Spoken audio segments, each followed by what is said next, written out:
Hello dear friends, അസ്സലാമു അലൈക്കും. നമസ്കാരം. എല്ലാവർക്കും റംസാൻ മുബാറക്. ഇന്ന് റംസാൻ സ്പെഷ്യലായിട്ട് ഒരു മുട്ട പഫ്സാണ് ഞാൻ ഷെയർ ചെയ്യുന്നത്. വളരെ വെറൈറ്റി ആയിട്ടുള്ള റെസിപ്പിയാണ്. ഇതെങ്ങനെ ഉണ്ടാക്കുന്നതെന്ന് നോക്കാം.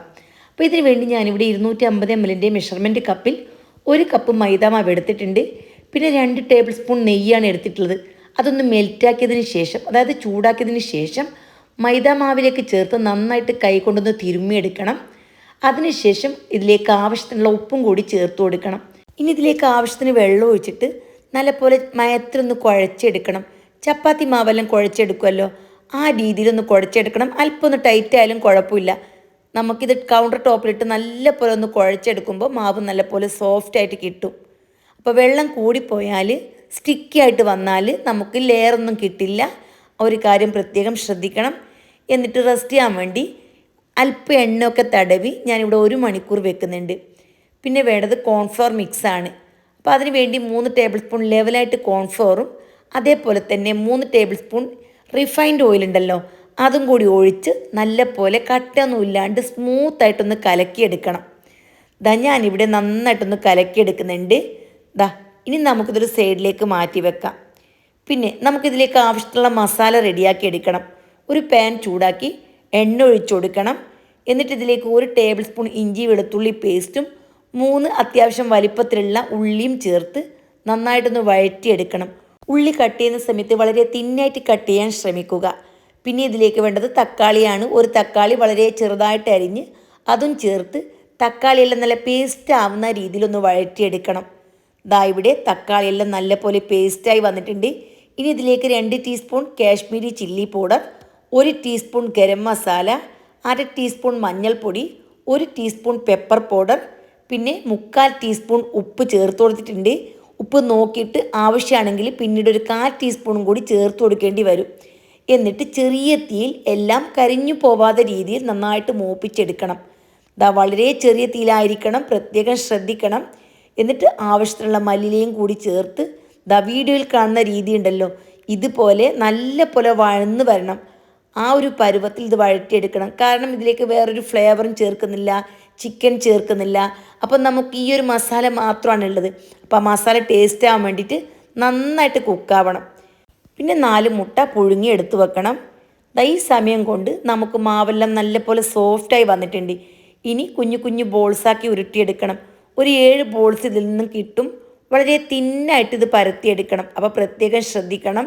പരത്തുന്ന സമയം കട്ടി കൂടിപ്പോയാലുണ്ടല്ലോ, ഈ ലെയറൊന്നും കറക്റ്റായിട്ട് കിട്ടില്ല, ക്രിസ്പി ആയിട്ടും കിട്ടില്ല. അപ്പോൾ മാക്സിമം തിന്നായിട്ട് ഇന്ന് പരത്തിയെടുക്കണം. ഞാനിതെല്ലാം കൗണ്ടർ ടോപ്പിൽ വെച്ചിട്ടാണ് പരത്തിയെടുക്കുന്നത്. അപ്പോൾ ആദ്യം കൗണ്ടർ ടോപ്പ് നന്നായിട്ട് വൃത്തിയാക്കണം. അല്പം പൊടി വിതറിയതിന് ശേഷം പരത്തിയെടുക്കണം. അതായത് മൈദ വിതറിയതിന് ശേഷം പരത്തിയെടുക്കണം. ആവശ്യത്തിനുള്ള വലിപ്പത്തിൽ പരത്തി കഴിഞ്ഞാൽ ഇതിലേക്ക് നേരത്തെ റെഡിയാക്കി വെച്ചിരിക്കുന്ന മിക്സ് ഉണ്ടല്ലോ, ഈ കോൺഫ്ലോർ മിക്സ് നല്ല പോലെ തേച്ച് കൊടുക്കണം. അല്പം പോലും പിശുക്ക് കാണാൻ പാടില്ല.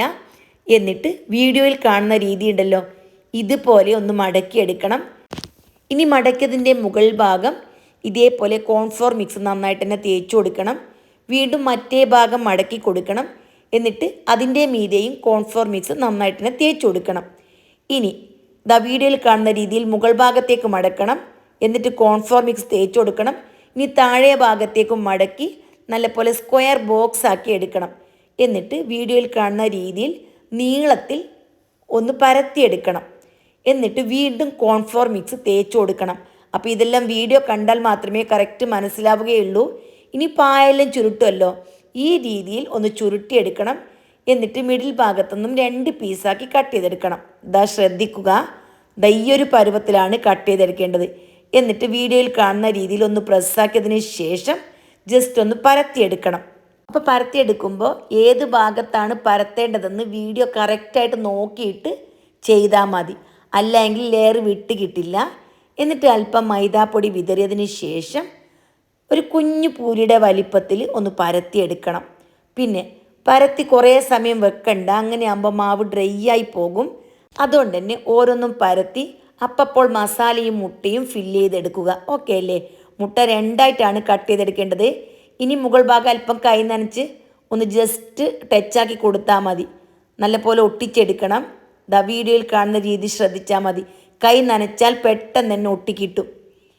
ഈ ഒരു രീതിയിൽ നന്നായിട്ട് ഷെയ്പ്പാക്കി എടുത്തിട്ടുണ്ട്. വീണ്ടും ഞാൻ ഒന്നും കൂടി കാണിച്ചു തരാം. മോമോസൊക്കെ ഉണ്ടാക്കുന്ന സമയത്ത് ചുരുട്ടിയെടുക്കുമല്ലോ, നന്നായിട്ട് നെറിയെല്ലാം വിരിച്ച് ആ രീതിയിലാക്കി എടുത്താൽ മതി. എന്നിട്ട് ജസ്റ്റ് ഒന്ന് പ്രസ് ചെയ്യണം. ഈ ഒരു രീതിയിൽ എല്ലാം ആക്കിയതിന് ശേഷം നമുക്ക് ഫ്രൈ ചെയ്തെടുക്കാം. അപ്പോൾ ആവശ്യത്തിന് എണ്ണ ചൂടാക്കി എടുക്കണം. വട്ടം കുറഞ്ഞ പാത്രത്തിലാകുമ്പോൾ എണ്ണ നന്നായിട്ട് മുങ്ങിക്കിട്ടും. അങ്ങനെയുള്ള പാത്രത്തിൽ എണ്ണ ചൂടാക്കിയതിന് ശേഷം മിഡിൽ തീയാക്കി കൊടുക്കണം. തീ കൂടിപ്പോവണ്ട. എന്നിട്ട് ഓരോന്നും ഇട്ടതിന് ശേഷം തീ ചെറുതാക്കി കൊടുക്കണം. ഇനി 3-4 പ്രാവശ്യം തിരിച്ചും മറിച്ചും ഇട്ട് ഫ്രൈ ആക്കി എടുക്കണം. ഇതിൻ്റെ ലെയറെല്ലാം നന്നായിട്ട് ക്രിസ്പി ആയിട്ട് കിട്ടണമെങ്കിൽ കുറേ സമയം എടുത്ത് തന്നെ ഫ്രൈ ആക്കി എടുക്കണം. ഇത്രയേ ഉള്ളൂ. അപ്പോൾ വളരെ സിമ്പിളാണ്, അടിപൊളി ടേസ്റ്റാണ്. സാധാരണ പപ്സൊക്കെ വാങ്ങുമല്ലോ നമ്മൾ ബേക്കറിയിൽ നിന്ന്, അതിനേക്കാളും ടേസ്റ്റി ആയിട്ടുള്ള അടിപൊളി റെസിപ്പിയാണ്. ഉണ്ടാക്കാൻ വളരെ ഈസിയാണ്. നമ്മൾ വിചാരിക്കുന്നത്ര വിനയൊന്നുമില്ല, മെനക്കെടൊന്നുമില്ല. കുറേ ടൈം എടുത്തിട്ട് നല്ല പോലെ ഫ്രൈ ആക്കി എടുക്കണം. നല്ല ഗോൾഡ് കളറാവണം. ഗൈസ്, ഇവിടെ എല്ലാം നല്ല ഗോൾഡ് കളറായി വന്നിട്ടുണ്ട്. നല്ല കറുമുറ ക്രിസ്പി ആയിട്ടുണ്ട് ഗൈസ്. അപ്പോൾ ഈ രീതിയിൽ നിങ്ങളെല്ലാവരും ഒന്ന് ട്രൈ ചെയ്ത് നോക്ക്. ലെയറെല്ലാം വിട്ട് വന്നേ കണ്ടല്ലോ, അടിപൊളി ടേസ്റ്റാണ്. വളരെ വളരെ സിമ്പിളായ റെസിപ്പിയാണ്, അതേപോലെ വെറൈറ്റിയുമാണ്. അപ്പോൾ എൻ്റെ പ്രിയപ്പെട്ട കൂട്ടുകാരെല്ലാവരും ഈ റെസിപ്പി ഒന്ന് ട്രൈ ചെയ്ത് നോക്ക്. ട്രൈ ചെയ്ത് നിങ്ങളുടെ വിലയേറിയ ഉപദേശങ്ങളും അതേപോലെ നിർദ്ദേശങ്ങളും എനിക്ക് ആവശ്യമാണ്. അതും കൂടി എനിക്ക് അറിയിക്കുക. നിങ്ങളുടെ സപ്പോർട്ടാണ് എൻ്റെ വിജയം. വീഡിയോ ഇഷ്ടപ്പെട്ടെന്ന് തോന്നിയാൽ ഒരു ലൈക്കും അതേപോലെ ഹൈപ്പ് എന്നൊരു ഓപ്ഷൻ ഉണ്ട്, അതും കൂടി എനേബിൾ ചെയ്ത് സപ്പോർട്ട് ചെയ്യുക. വീണ്ടും കാണാം. Bye bye.